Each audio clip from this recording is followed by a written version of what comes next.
Donc, je vais essayer d'aller à l'essentiel et ensuite nous entamerons les explications de vote pour les trois textes d'orientation. Je veux répondre à tout le monde, mais il n'y a pas de souci. On veut bien entendre les réponses du premier secrétaire et voir si ça nous aide à avancer.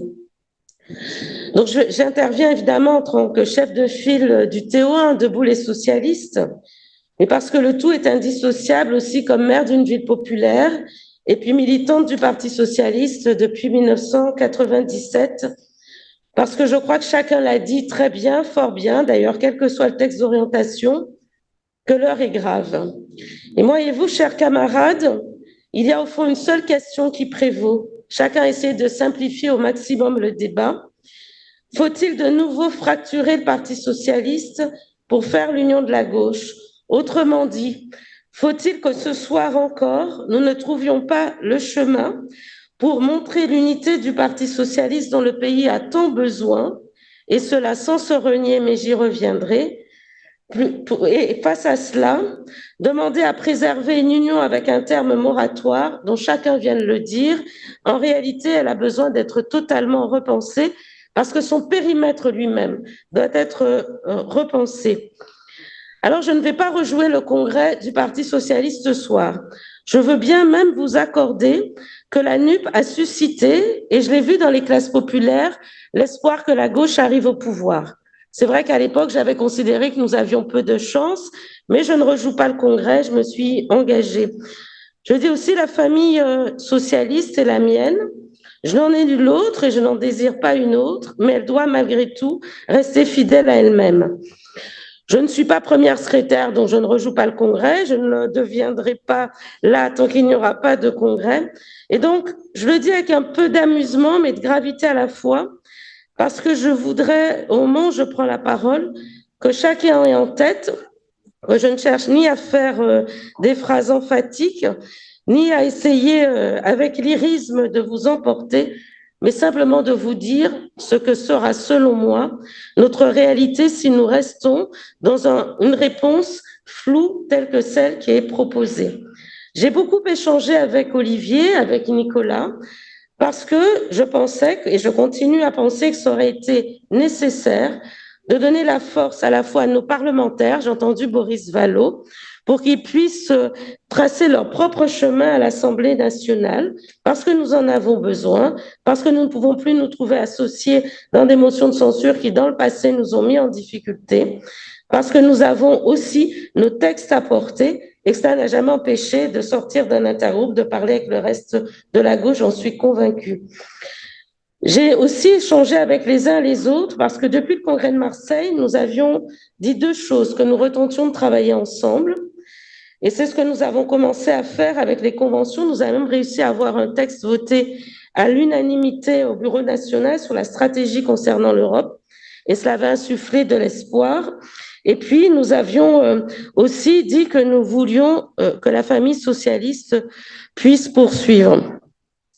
Mais nous ne pouvons pas, cher Olivier, cher texte d'orientation 2, nous ne pouvons pas faire d'un texte de résolution une attaque ad nominem simplement. Et je le dis là aussi avec beaucoup de tranquillité. Parce que, voyez-vous, pourtant, vous le savez, que je ne soutiens pas Jean-Luc Mélenchon, que je le combats de toutes mes forces et tous ses propos.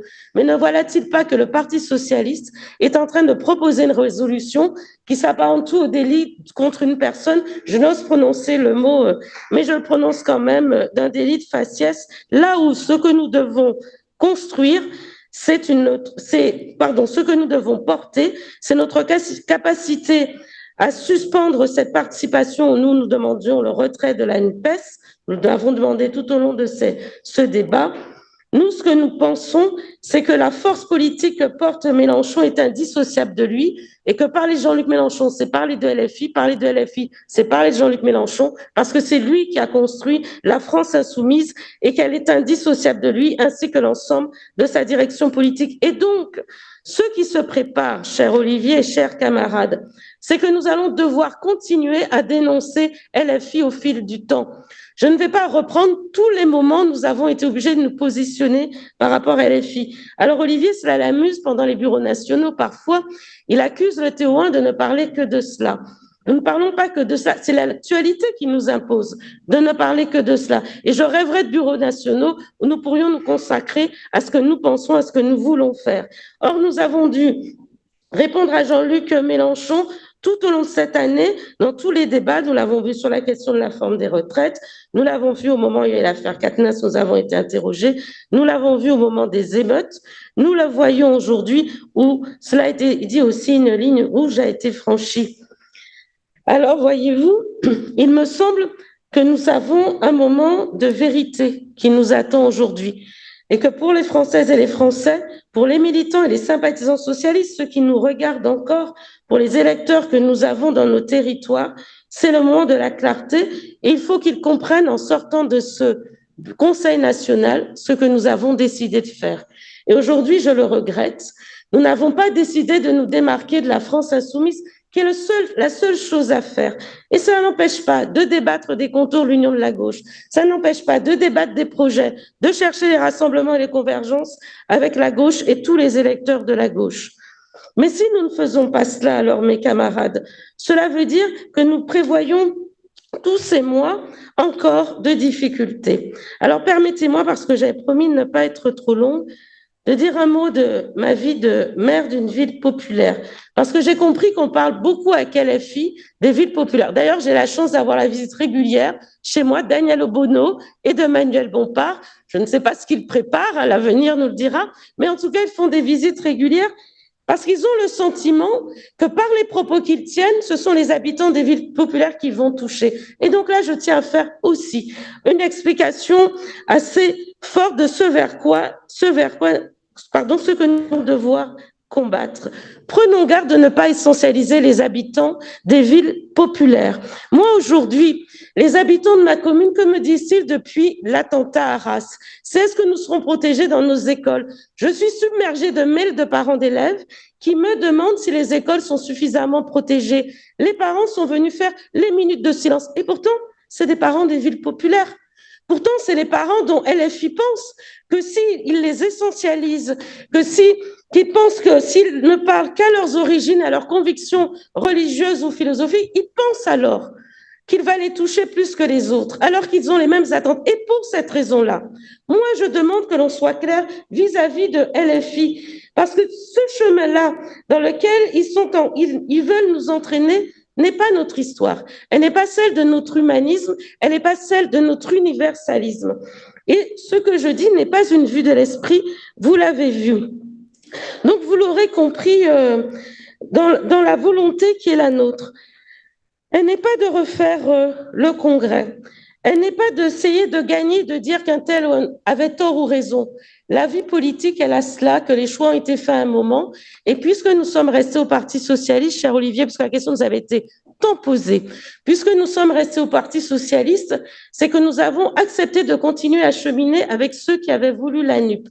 Mais moi, je le dis aussi, il y a un moment où les principes sont importants et les compromis ne peuvent pas devenir des compromissions. La dernière fois où j'ai eu à faire un vote très compliqué, j'étais députée, c'était au moment de la déchéance de nationalité et j'avais voté contre. Alors, c'était un moment extrêmement compliqué et que je suis une députée plutôt loyaliste. Je l'ai été pour le reste du...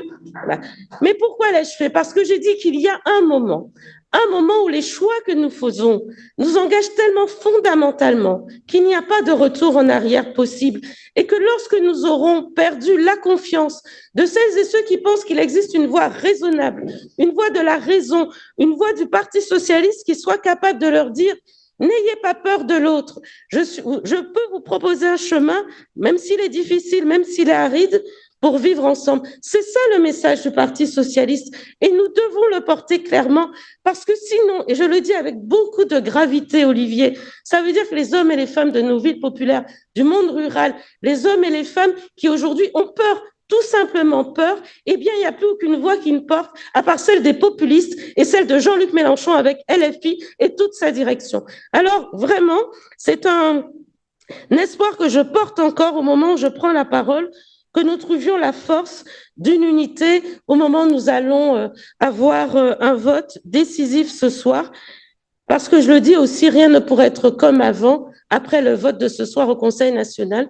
Et je le dis vraiment avec beaucoup de sérieux, en expliquant encore une fois que je ne cherche à faire ni les journaux, ni la presse et la télé. Vous avez vu très largement que ce n'est pas mon objet premier. Mais moi, j'ai fait mien, et je conclurai moi par les mots d'Aimé Césaire. Vous savez que c'est un auteur que j'aime beaucoup et qui dit la chose suivante, et je crois que ça devrait être celle qui nous anime tous. Et surtout en mon corps, aussi bien que mon âme, gardez-vous de croiser les bras dans l'attitude stérile du spectateur, car la vie n'est pas un spectacle, car une mère de douleur n'est pas un prosénium, car un homme qui crie n'est pas un ours qui danse. Alors mes camarades, pour tous les hommes qui crient, nous devons être présents, c'est l'heure de nous-mêmes. Je vous remercie.